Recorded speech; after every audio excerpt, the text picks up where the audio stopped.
Hello बच्चों। हम पढ़ रहे थे सर्वेश्वर द्वारा सक्सेना मेघ आए, और उसमें हम पढ़ चुके थे कि बादल रूपी जो मेहमान है उसके आने से चारों तरफ क्या हो गए भी। जो बादल रूपी मेहमान है वो बन ठन कर आए हैं, सज संवर कर आए हैं। हवा नाचती हुई आगे बह रही है, दरवाजे खिड़कियां खुलने लगी हैं।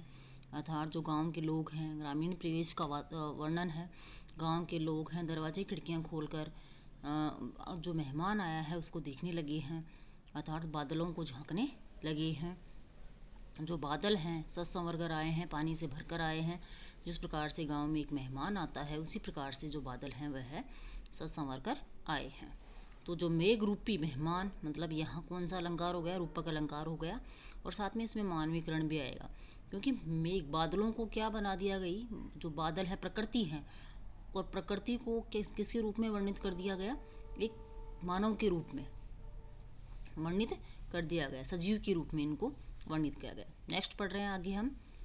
पेड़ झुक झांकने लगे गर्दन उचकाए।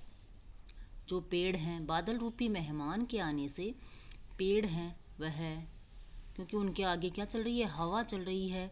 और हवा चलने से जो पेड़ रूपी मेहमान पेड़ है वह झुकने लगे हैं, अपनी गर्दन को उचकाने लगे, मतलब अपने टहनियों को हिलाने लगे हैं। अर्थात जो पेड़ रूपी बुजुर्ग है, फिर रूपक अलंकार है, जो पेड़ रूपी बुजुर्ग हैं वह अपनी गर्दन को ऊपर उठाकर देखने लगी हैं। जो मेहमान आया है उसको पेड़ रूपी बुजुर्ग अपनी गर्दन उठाकर देखने लगी हैं। आंधी चली धूल भागी घाघरा उठाए। आंधी चलने लगी है, और आंधी के चलने से जो धूल रूपी साली है वह अपना घाघरा ऊपर करके भागने लगी है। अर्थात बादल रूपी मेहमान के आने से, अर्थात मेहमान के आने से जो साली है, जीजा जी के आने से जो साली है वह इसकी खबर देने के लिए क्या कर रही है? अपने घाघरे को पकड़कर दौड़ रही है। अर्थात जो हमारे गाँवों में पुराने समय में जब जीजाजी घर पे आते थे, दामाद घर पे आता था, तो साली सबसे ज़्यादा साली और साला सबसे ज़्यादा उत्साहित हुआ करते थे। तो बाकी चितवन उठा नदी ठिठकी घूंघट सर के। जो नदी रूपी स्त्रियां हैं जो पानी भर रही थी, वह अपनी टेढ़ी नज़र से अपने घूंघटों को सरका कर क्या करने लगी हैं? मेहमान को देखने लगी हैं। नदी रूपी स्त्रियां रुक गई हैं मेहमान को देखने के लिए, और अपने घूंघट को सरका कर तिरछी नज़र से उनको देख रही हैं। मेघ आए बादल रूपी मेहमान बन ठन कर सज संवर कर आ गए हैं। बीटे बूढ़े पीपल ने आगे झुककर जुहार की। जो बूढ़े पिपल रूपी बुजुर्ग हैं उन्होंने आगे बढ़कर मेहमान का क्या किया? स्वागत किया। जुहार की यानी स्वागत किया, अर्थात बादलों का उन्होंने क्या किया? स्वागत किया। जो मेघ रूपी मेहमान आए हैं, बादल आए हैं, तो बादलों का स्वागत किसने किया? पिपल ने किया। अर्थात एक बुजुर्ग व्यक्ति है, उसने आकर जो हमारे यहाँ राम राम करते हैं वह राम राम किया। बरस बाद सुद्दी लीनी बोली अकुलाई लता ओट हो क्योंआर की। अब यहाँ उनके जो बादल रूपी मेहमान हैं, दामाद है, उसकी प्रिय है लता, लता रूपी प्रियतमा है। उसने कहा कि आपने मेरी बरसों बाद क्या ली? खबर ली है। क्योंआड़ की ओर से उसने कहा, लता रूपी प्रियतमा ने क्योंआड़ की ओट से कहा कि आपने वर्षों बाद मेरी क्या ली? खबर ली है। अर्थात लंबे समय के बाद आपने मेरी खबर ली है। अकुलाई यानी व्याकुल होकर।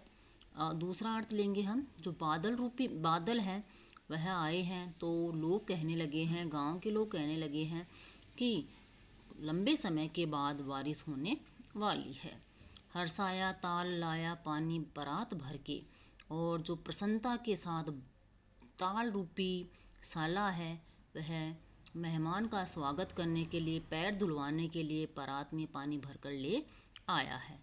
अर्थात जो तालाब है वह भी प्रसन्न हो गए हैं, क्योंकि बारिश के आने से वह भर जाएंगे। बादल रूपी मेहमान बन ठन कर सज संवर कर आ गए हैं। सितिज अटारी गहराई दामिनी दम की। सितिज यानी ऊंचाई, जहाँ धरती और आकाश मिलते हुए प्रतीत होते हैं, ऊंचाई। अटारी, जो लड़की आपको झरोके में दिखाई दे रही है, अटारी जो ऊपर छतों के ऊपर जो झरोके होते थे उनके लिए है। ऊंचे छतों झरोकों से क्या चमकने लगी? बिजली चमकने लगी। क्षमा करो गांठ खुल गई अब भ्रम की। कवि प्रियतमा के माध्यम से बांध टूटा प्रियतमा के माध्यम से कह रहे हैं कि क्षमा करो, जो मेरा भ्रम था वह टूट गया है। कौन सा भ्रम भाई? कि बारिश आएगी, यह भ्रम टूट गया है। और दूसरा भ्रम था कि जो दामाद है वह आएंगे, यह भ्रम भी क्या हो गया है? टूट गया है। अर्थात बारिश नहीं आ रही है और दामाद भी नहीं आए हैं। बांध टूटा झरझर मिलन के अश्रु ढरके। और इस भ्रम के बाद क्या हुआ भाई? तेज बारिश हुई और क्या हुए? तेज बारिश होने लगी। अर्थात जो मेघ रूपी मेहमान आए थे वह उन दोनों का, मेहमान और लता का क्या हो गया? मिलन हो गया। और मिलन होने से दोनों की आंखों से क्या होने लगे? आंसू बहने लगे। ऊपर तो भ्रम था कि पता नहीं मेहमान मेघ रूपी मेहमान आएंगे भी या नहीं आएंगे, लेकिन जो ये भ्रम था वह टूट गया और जो तेज़ बारिश होने लगी। क्योंकि बारिश का भी, जब बारिश बरसती है तो कई बार गरज कर ही चली जाती है, आंधी आकर चली जाती है। उसी प्रकार से जो मेहमान है उनका भी कोई पता नहीं होता कि वह आएंगे या नहीं आएंगे। लेकिन जो तेज़ बारिश होने लगी, झरझर बारिश होने लगी और जो प्रिय और प्रियतमा के मिलन से, पति और पत्नी के मिलन से दोनों की आंखों से क्या होने लगे? आंसू झरने लगे। बादल रूपी मेहमान बन ठन कर सज संवर कर आ गए हैं। अब ये जो मैंने लिख रखे हैं, जहाँ जहाँ मनुष्य के रूप में, जिसको हम रूपी मान रहे हैं, तो वहाँ रूपक अलंकार आपको देखने को मिला। आरोप किया गया है, प्रकृति पर मनुष्य का आरोप किया गया है, वहाँ आपको रूपक अलंकार देखने को मिलेगा। पिछले चैप्टर में आपने देखा था कि जड़ पदार्थ प्रकृति को हम मनुष्य की तरह वर्णित करेंगे। जो यहाँ लता है प्रकृति है, ताल आया था प्रकृति है, तो ताल रूपी साला। तो इन चीज़ों में आपको क्या करना है? मानवीकरण अलंकार आपको देखने को मिलेगा, क्योंकि आगे क्वेश्चन है आपके। विशेष देखिए, विशेष है इसका। आपको पहला पॉइंट हमेशा होता है भाषा सरल सरस प्रवाहमयी, प्रस्तुत पद्यांश की भाषा सरल सरस प्रवाहमयी बोधगम्य है, खड़ी बोली का प्रयोग हुआ है, मुक्त छंद है, प्रसाद गुण है, शांत रस है, अनुप्रास रूपक और मानवीकरण अलंकारों का प्रयोग हुआ है। और नेक्स्ट है ग्रामीण संस्कृति का वर्णन किया गया है। क्वेश्चन आंसर में आप देखेंगे तो धूल यहाँ साली के रूप में वर्णित है, पेड़ बुजुर्ग के रूप में, नदी ग्रामीण स्त्रियों के रूप में, और लता है प्रिय या प्रियतमा के रूप में, ताल है साला के रूप में। फोर्थ क्वेश्चन आपको करना नहीं है क्योंकि आपके ये भाव है, अर्थ वाला क्वेश्चन ही है ये। काव्य सौंदर्य पहले भी आपके आ चुका है, और काव्य सौंदर्य में भाव पक्ष लिखोगे तो इन लाइनों का आपको क्या लिखना है? अर्थ लिखना है। जो लाइनें दी हुई है इनका अर्थ लिखना है। कला पक्ष में जो विशेष के बिंदु हमने लिखे हैं, छंद कौन सा है, अलंकार, भाषा, रस, जो भी है वो सारी चीज़ें आपको इसमें लिखनी है। अगर आप नहीं करना चाहो तो रचनात्मक क्वेश्चन, आप चाहे बड़े वाले क्वेश्चन हैं वो आप छोड़ सकते हो, तो बाकी क्वेश्चन आपको करने हैं। धन्यवाद।